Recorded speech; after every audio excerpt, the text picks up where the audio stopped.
Olá, pessoal, sejam todos muito bem-vindos a mais um estudo aqui na página Espíritas no Ar, no qual estamos lendo o livro O Consolador, pelo Espírito de Emmanuel, psicografado pelo nosso querido Chico Xavier. Hoje mudamos de assunto, entramos no item 1.1.5, que é a sociologia. Item número 54. Já tem minhas anotações, tem gente que fica horrorizada com quem rabisca livro, eu rabisco, que eu gosto de anotar tudo. E outras coisas pra gente conversar por aqui. Então, sem mais delongas, vamos lá? 54. Com a difusão da luz espiritual, alargará o homem a noção de pátria, de modo a abranger no mesmo nível todas as nações do mundo? Achei essa questão muito interessante. Será que um dia a gente vai ser um só? A luz espiritual dará aos homens um conceito novo de pátria, de maneira a proscrever-se, que é excluir, banir, o movimento destruidor pelos canhões e balas homicidas. Quando isso se verifique, o homem aprenderá a valorizar o berço em que nasceu pelo trabalho e pelo amor, destruindo-se concomitantemente as fronteiras materiais e dando lugar à nova era da grande família humana, em que as raças serão substituídas pelas almas e em que a pátria será honrada não com a morte, mas com a vida bem aplicada e bem vivida. E a gente vê isso, né? Nunca foi tão visto igual agora. Claro que sempre existiram guerras e conflitos, mas a todo tempo a gente vê notícias de novas escaladas, de novos investimentos, de novos países atacando outros. Eu acho que nunca a gente teve tanto acesso à informação igual agora. E aqui a gente vê quantos depoimentos, né, de pessoas que querem salvar a pátria, querem morrer ou matar em nome da pátria. Aqui não, aqui tá falando que vai ser honrada não com a morte da pessoa, mas com uma vida bem vivida, dedicada àquela nação, né? Então esse valor tá ligado ao amor e ao trabalho, não ao conflito. Com a evolução espiritual, as guerras, as violências entre nações, conflitos armados por nacionalismo ou poder serão banidos. Hoje a pátria significa guerra, fronteiras rígidas, racismo entre os povos, defesa violenta do território, invasões, né, nas quais muitos civis acabam perdendo a vida por conta de governantes inescrupulosos, fascistas, enfim. A humanidade é uma só família. Todos vós sois irmãs. Irmãos, fala de Jesus, Mateus 23:8. Irmãs, falei errado. A parábola do bom samaritano também como exemplo. O verdadeiro próximo não é quem pertence ao mesmo povo, né? Porque no passado tinham diferentes povos judeus e não judeus, né? E bem-aventurados os pacificadores, Mateus 5:9. Então, assim, Jesus veio trazer a paz, né? Veio pregar a paz. Então, eu fui pesquisar para saber quantos conflitos tem hoje, né? Quantas guerras estão acontecendo. E na época que eu pesquisei isso, nem estava acontecendo essa questão do Irã com os Estados Unidos e Israel. Então, assim, é mais um conflito para a gente adicionar aqui no nosso material, infelizmente.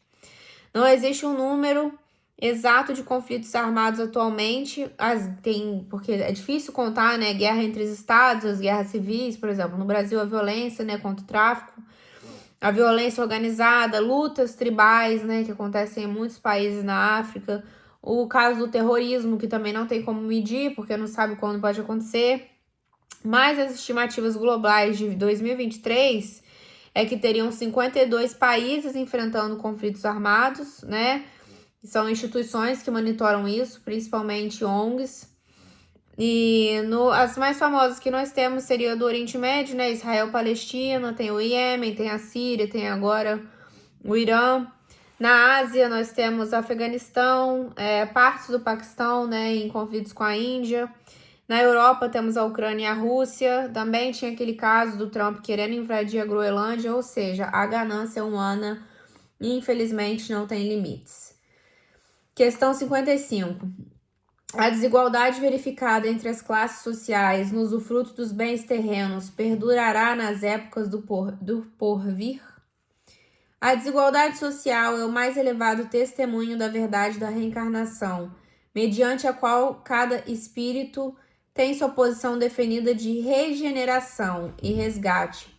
Nesse caso, consideramos que a pobreza, a miséria, a guerra, a ignorância, como outras calamidades coletivas, são enfermidades do organismo social, ou seja, material, é aqui da Terra, a gente mesmo que cria isso, devido à situação de prova de quase generalidade dos seus membros, ou seja, não tem como fugir, a gente está mais ou menos no mesmo patamar, fora outros espíritos de luz que vêm aqui para a Terra nos esclarecer, nos engrandecer, mas no geral a gente está no mesmo patamar. Cessada a causa patogênica com a iluminação espiritual de todos em Jesus Cristo, a moléstia coletiva será eliminada dos ambientes humanos. Eu anotei, a sociedade formada por indivíduos em diferentes estados de evolução moral, que é o caso da regeneração. O 55 eu também anotei. Mesmo que existam causas espirituais, isso não elimina a responsabilidade humana de combater as injustiças sociais, né? A gente sabe que as pessoas nascem onde elas têm que nascer, na família que elas têm que nascer para curar alguma coisa e se regenerar. A gente escolhe os nossos parceiros, a profissão que a gente vai ter, mas isso não significa que a gente não tenha que tratar as coisas com a caridade moral, né? E a caridade material. Então, a pobreza, ela não deve ser aceita passivamente. Tá passando por isso que precisou. Não, o nosso papel é a pobreza não deve existir. A gente tem que cessar com essas desigualdades. E como que a gente faz isso? Como é que eu posso ser ativo na sociedade? Votando em políticas mais acessíveis às pessoas, que cuidem mais da população, principalmente aquelas em situação de vulnerabilidade. A caridade material, participar de algum tipo de ONG, o trabalho social, né? Gente, se a gente parar para pensar, escolher uma causa, não faltam, né? Lá em Volta Redonda, onde a minha mãe mora, trabalhando com um enxovalzinho para os recém-nascidos. Tem no centro que eu costumava participar, tem gente que faz assistência às pessoas que estão em situação no cárcere, né? Levando livros espíritas. Meu pai fazia trabalho com situação de moradores em situação de rua. Tem milhares de trabalhos para o bem-estar animal. Isso que aconteceu agora em Minas Gerais, infelizmente. Se você não pode estar lá, se não pode ajudar fisicamente, participar, doando um pouco do dinheiro, sabe? Assim, um pouquinho que não vai te fazer falta, mas que pode ser muito para as pessoas que não têm nada, né? Que perderam tudo. Então, pensar que a pessoa está sofrendo porque merece, tá errado. Isso tem que ser banido do espiritismo. Isso gera indiferença e falta de compaixão. Não, a pessoa está passando por uma situação e como é que eu posso aliviar aquilo ali? Se é prova espiritual, não devemos interferir, né? A gente está tirando a nossa responsabilidade. Não, o nosso livre-arbítrio é ajudar ao próximo, faz parte da prova de quem ajuda, né? Ajudar ao próximo faz parte da prova de quem ajuda, também é uma prova. A dor do outro tem que ser um convite para a gente praticar a caridade, praticar a justiça social, praticar a solidariedade, a transformação social e tantas outras coisas. Nós temos que ser indivíduos ativos na sociedade. Esse é o papel do espírita, né? 56.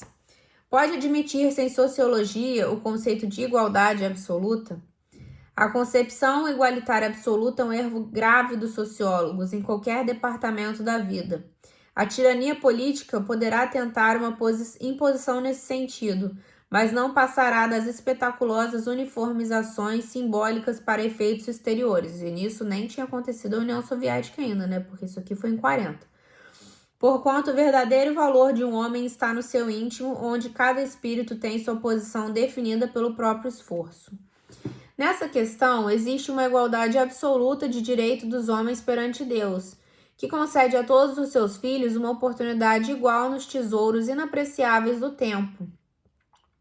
Esses direitos são os da conquista, da sabedoria e do amor, através da vida pelo cumprimento do sagrado dever do trabalho e do esforço individual. Eis porque cada criatura terá o seu mapa de méritos nas sendas evolutivas, ou seja, a gente pode não começar igual, mas que todos nós temos oportunidades e responsabilidades nós temos. Eis porque cada criatura terá o seu mapa de méritos nas sendas evolutivas, constituindo essa situação nas lutas planetárias. uma grandiosa escala progressiva em matéria de raciocínios e sentimentos, em que se elevará naturalmente todo aquele que mobilizar as possibilidades concedidas à sua existência para o trabalho edificante da iluminação de si mesmo nas sagradas expressões do esforço individual. Então também não adianta sentar e esperar e cair do céu, também não adianta dizer foi Deus que me deu, também não adianta. Não, a gente tem que ter uma postura ativa, buscar estudar, buscar eliminar as más paixões que a gente tem, buscar o nosso entendimento, buscar resolver um conflito com o familiar, com o colega. O espírita aproveita o seu tempo na Terra de maneira profícua, porque o tempo está passando. Tem gente que está aqui de passeio. Nós espíritas sabemos que temos missões, então não podemos desperdiçar o tempo. O que quer dizer essa concepção igualitária absoluta que ele disse? Não se pode esperar que todos os indivíduos tenham os mesmos resultados, talentos ou maturidade, né? Concepção igualitária absoluta. Cada indivíduo constrói sua evolução pelo próprio esforço. O desenvolvimento de todo mundo nesse caminho do progresso vai ser igual? Não, mas as possibilidades, sim. Mesmas oportunidades de crescimento, mesmo destino espiritual, vamos todos para o mesmo lugar, nenhuma ovelha minha se perderá, já disse Jesus Cristo. E mesmo direito à evolução e ao aprendizado.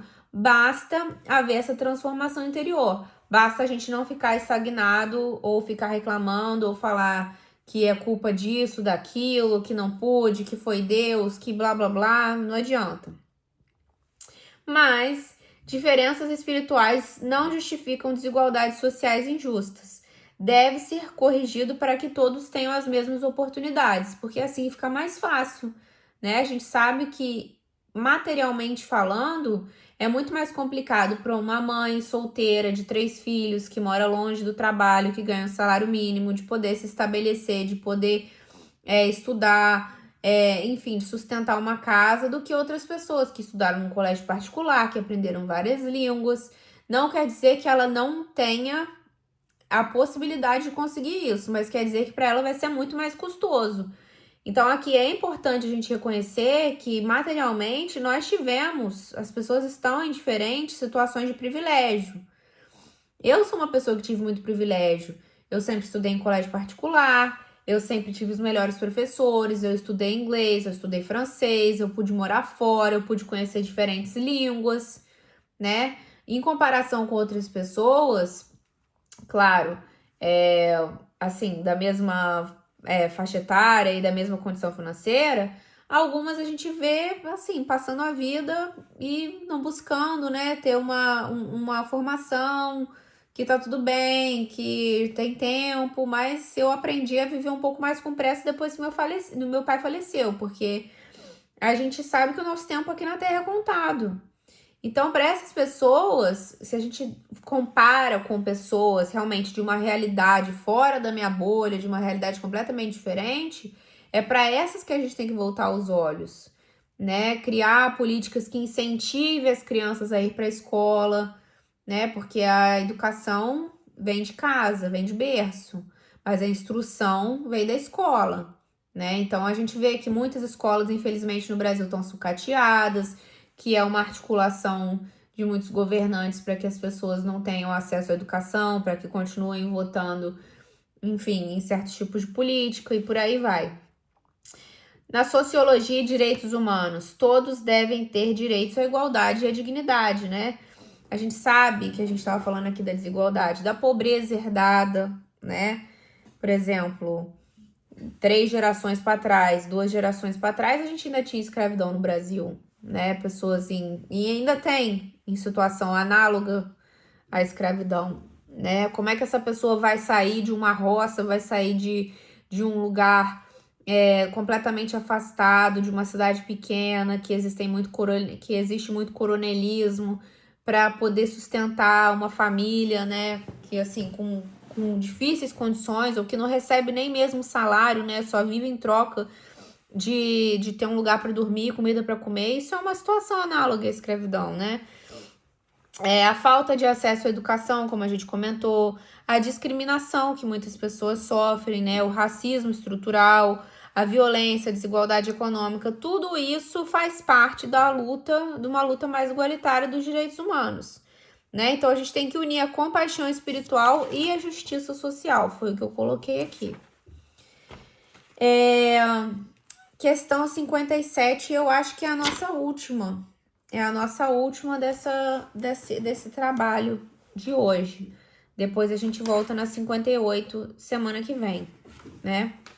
Poderão os homens resolver sem atritos as chamadas questões proletárias? Sim, quando se decidirem a aceitar e aplicar os princípios sagrados do Evangelho. Os regulamentos apaixonados, as greves, os decretos unilaterais, as ideologias revolucionárias são cataplasmas inexpressivos complicando a chaga da coletividade. O que é um cataplasma?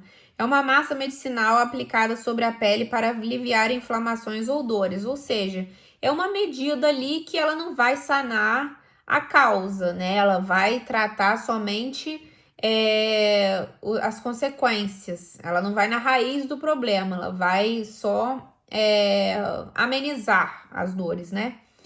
O socialismo é uma bela expressão de cultura humana, enquanto não resvala para os polos do extremismo. De novo, isso aqui foi publicado em 1940, a Segunda Guerra Mundial terminou em 45 e depois veio a URSS, enfim, ainda estava tudo sendo um pouco formado, mas ainda não tinha divisão, né, de um bloco econômico. Aqui a gente está falando muito sobre conceito, né?